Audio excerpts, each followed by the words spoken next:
В эфире программа «Актуальное интервью», в студии Марфирина Алексеева. Здравствуйте. В Якутии в самом разгаре сенокосная кампания и сезон большого молока. От наличия в хозяйствах качественных кормов в необходимом количестве зависит то, с какими результатами сработает отрасль животноводства, сколько будет получено молока и мяса. О ходе заготовки кормов, молока и планах отрасли мы сегодня и поговорим. Гостья студии Сахаяна Павлова, заместитель министра сельского хозяйства и продовольственной политики республики. Сахаяна Афанасьевна, здравствуйте. Здравствуйте. Ну что ж, вначале поговорим о посевной. Какие культуры вы высадили, какие результаты ожидаете в этом году? По плану Министерства сельского хозяйства и продовольственной политики в этом году план посева составляет 48,9 тысяч гектаров. Из них зерновых культур, площадь зерновых культур занимает 11 тысяч гектаров, кормовых культур занимает 30,5 тысяч гектаров, картофеля 6 тысяч гектаров и овощных культур 1,2 тысячи гектаров. Из зерновых культур традиционными культурами у нас являются яровая пшеница, яровой ячмень, яровой овес. Площадь овса составляет 6,9 тысяч гектаров, пшеница составляет 1,7 тысяч гектаров и ячменя составила 2,4 тысяч гектаров. А из кормовых культур, традиционной культурой у нас по Якутии является овес, высевается в основном из 30 тысяч гектаров. У нас посевы однолетних кормовых культур занимает 15 тысяч гектаров, многолетних трав текущего года 384 тысячи гектаров, 384 гектаров. И посевы многолетних трав предыдущего года занимают 14 тысяч гектаров. Традиционной культурой у нас, как отметил уже овес, но по сравнению овсом, например, при соблюдении всех агротехнологических мероприятий хозяйства максимум в условиях багары могут достигнуть 6 тонн с гектара зеленой массы, да?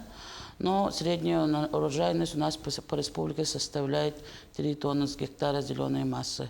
При поливе урожайность овса может достигать до 10 тонн с гектара зеленой массы. Но у нас по Якутии работает Якутский научно-исследовательский институт сельского хозяйства, агротехнологический университет, это наш, который занимается выращиванием однолетних кормовых культур, да. В том числе вот на опытных полях Якутского научно-исследовательского института высевается подсолнечник, кукуруза, да, те, которые выращивались еще во времена Хрущева. Плюс еще у нас дополнительные новые перспективные культуры, которые мы их называем, да. Это суданская трава, сорго-суданковый гибрид, сорго, проса, бобовые культуры, вика, горох. Даже у нас имеются свои районированные сорта. Кроме этого, у нас выращиваются крестоцветные культуры. Это рапс яровой и редька масличная.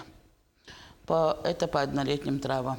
Если остановиться на многолетних травах, у нас по многолетним травам выращивается в большинстве районов костес безостый, сорт Сибнисхо 189. Кроме этого, у нас имеются ряд многолетних культур, которые очень хорошо выращиваются. Это наши местные районированные сорта, местные селекции, да, выращенные и выведенными нашими учеными. Это также костес безостый, прейник сибирский, даже на газоне выращиваются, на сенокосных и пастбищных угодьях можно возделывать овсяница красная, есть вот такая трава, да, ломкоколосник ситниковый, и из бобовых это самая распространенная по Якутии культура, это люцерна-серповидная и донник белый, желтый. Какое богатое разнообразие, действительно. Да. Может ли наша республика обеспечить себя кормовыми и овощными культурами? Да, можно остановиться по истории, если вспомнить историю, да. В 1989 году силоса было заготовлено 270 тысяч тонн. А в данное время у нас в плане заготовка силоса составляет всего лишь 28 тысяч тонн. Поэтому мы, в принципе, думаем, что не можем, конечно, пока достичь вот этих показателей, но мы спокойно можем довести до 50-60 тысяч тонн и силоса, и сенажа. По плану Министерства сельского хозяйства, если остановиться, план заготовки сена у нас в этом году составляет 435 тысяч тонн. Силоса, как уже отметила, 28 тысяч тонн. И сенажа у нас составляет 14 тысяч тонн. По данным ученых, у нас сроки посева по данным культурам распространенные, которые можно их посевать в 4 срока, вот эти кормовые культуры, которые я уже отметила выше. Первый срок можно выращивать 1 июня, второй срок 10 июня, третий срок до 30 июня и четвертый срок можно выращивать, возделывать вот эти культуры до 10 июля. До 10 июля. Ну, можно остановиться на том, что, в принципе, хозяйство готово заниматься заготовкой не только однолетних культур, но и многолетних культур. В данное время большая работа ведется и по семеноводству зерновых культур. В ряде районов мы можем уже сами себя обеспечить семенным материалом. Это Амгинский улус, Мегино-Кангаласский улус, Усалданские улусы. И есть еще ряд районов, которые могут себя восполнить семенами зерновых культур в пределах 50% и выше. По части многолетних трав в этом году у нас тоже большие планы.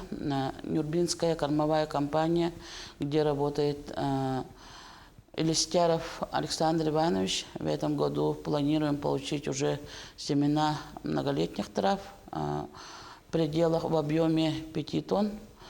И управление мелиорации Нюрбинского улуса тоже в этом году планирует получить вот такой объем семян. Поэтому какие-то продвижения у нас есть. Вот после распада Советского Союза, так назовем, да, 2000-х годов, у нас практически семян местной селекции, кроме оригинаторов, не было. Поэтому Минсельхоз усиливает ежегодно работу, проводятся разные мероприятия, которые приведут к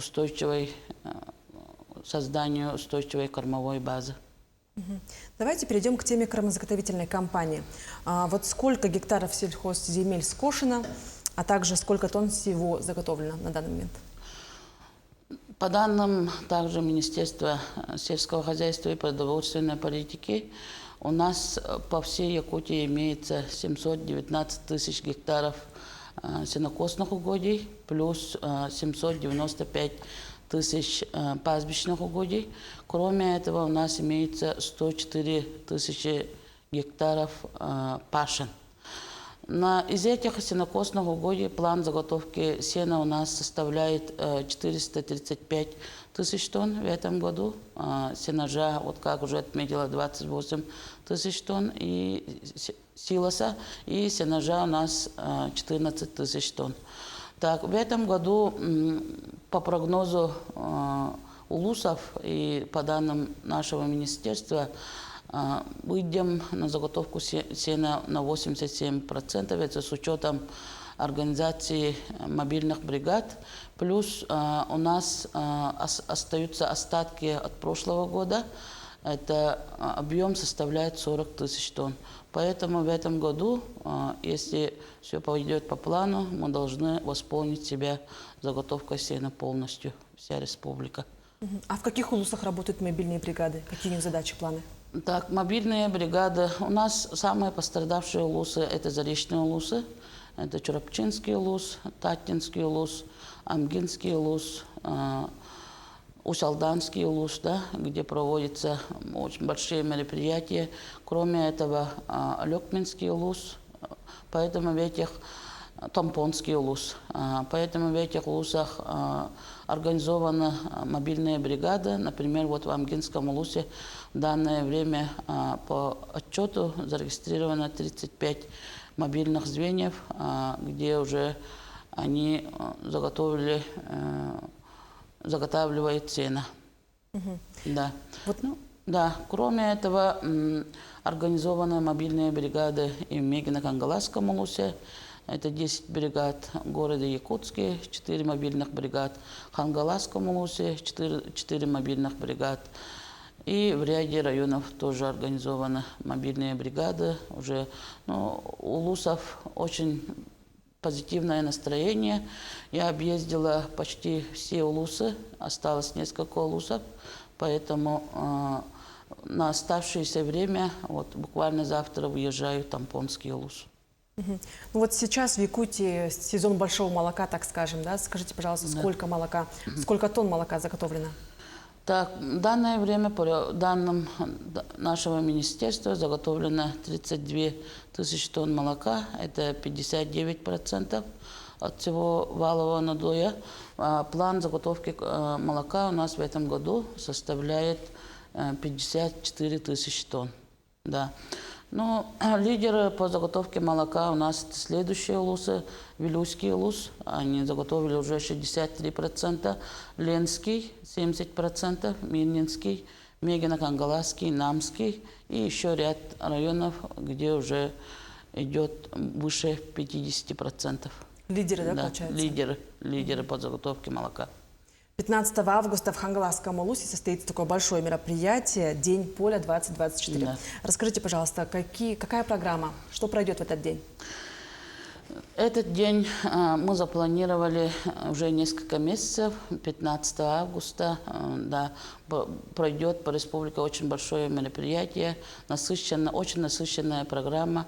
День поля проводилась и предыдущие годы, но формат в этом году мы меняем, потому что в этом году после назначения я и мои коллеги из службы земледелия, да, агрономы улусов и представители министерства съездили в Ставропольский край, съездили в город Казань, посмотрели, как люди проводят Дни поля в других регионах, да, и до этого мы смотрели, как оно проводится, поэтому в этом году решили поменять формат. Мероприятие пройдет в Ортодойду, это республиканское семинар-совещание. Регистрация участников начнется с 9 часов до 10. Потом уже с 10 часов будет открытие мероприятия. Прилетит к нам уважаемый гость, академик Российской академии наук Чекмарев Петр Александрович. Поэтому помимо него еще приедут представители из других регионов, да, это поставщики сельскохозяйственной техники. В этот день будет демонстрация агродронов, которая будет демонстрирована для представителей нашего региона впервые. Поэтому программа очень насыщенная. Будут несколько круглых столов по нескольким направлениям. Это растениеводство, селекция семеноводства, растениеводство, кормопроизводство, мелиорация и по агродронам. Спасибо вам большое за интересную беседу. Мы обязательно осветим и это мероприятие. Ну что ж, я напомню, в эфире была программа «Актуальное интервью». До встречи в эфире.